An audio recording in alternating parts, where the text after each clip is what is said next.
Want to make a video about fasting, and in particular, fasting in the modern context of our Western society.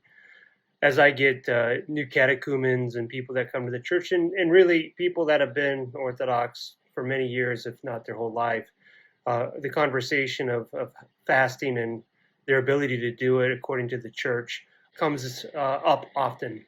So, as we know, we fast quite often in the Orthodox Church. We have our regular Wednesday, Friday fast that is throughout the year. We also have four major fast periods: the Great Lent, of course, the Apostles' Fast, the Dormition Fast, the short two-week Dormition Fast, and also the Nativity Fast of 40 days. So we're fasting a lot. And what do we mean by fasting in the church? When we say we fast, most people outside of our church would think that, okay, you're not eating. And there's some degree of truth to that. We do that a couple times a year. It's prescribed, such as Great and Holy Friday. But there's also, times before communion. So you're supposed to fast at least from midnight on if you're going to partake of the body and blood of Christ at a liturgy the next day. So that's a complete fast.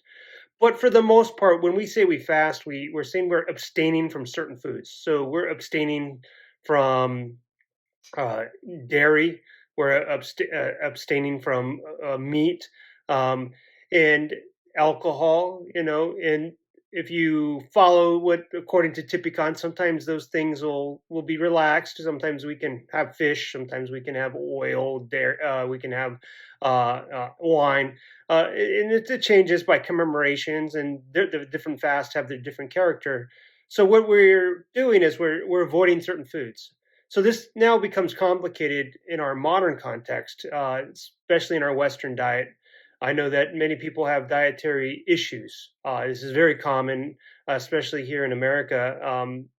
We have people with gluten issues, people that can't eat certain foods. That literally, to be honest, a lot of the the processed foods that we can purchase today are quite bad for us. And so I get people in the church, and I'm sure throughout many parishes that say they're vegan, or they're on a like a keto diet or carnivore diet. Whether you agree with these kind of diets or not, some of them say like veganism is they believe in it for some reason.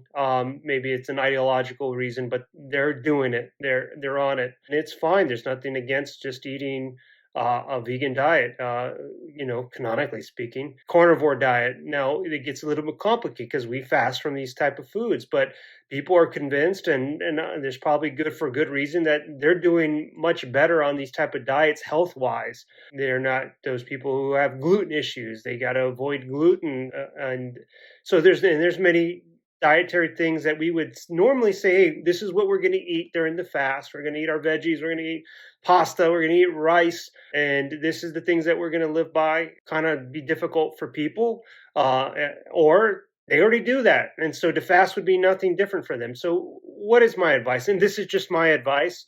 You would have to speak with your spiritual father, with your parish priest on how to do this. But there's different ways to fast. So we can keep the church fast intact as it is. And I think many of us can just do that. Those of us who are vegan or carnivore, or maybe you're elderly and you just can't do it. There's different ways. So maybe you need to eat less. If you can't change your diet, how about skipping a meal? How about skipping 2 meals? Would be keeping the spirit of the fast. We are denying ourselves. We're doing something different than we normally do. We're trying to control our appetites, our stomach. If we can do none of that, and we're elderly, we just can't. We take medicines.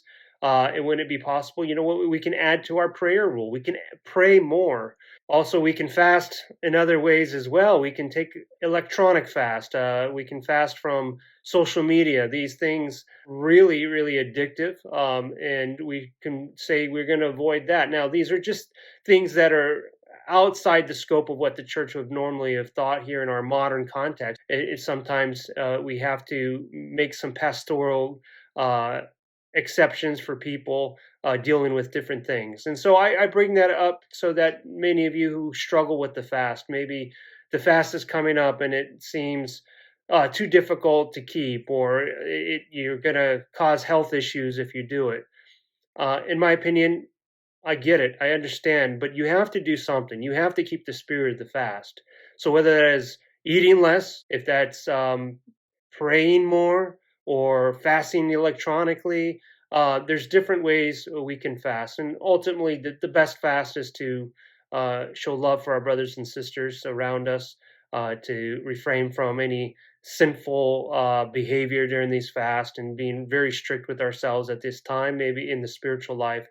This is the best fast of all. This is the advice I give to my own parishioners who find themselves in this situation. So, God bless you.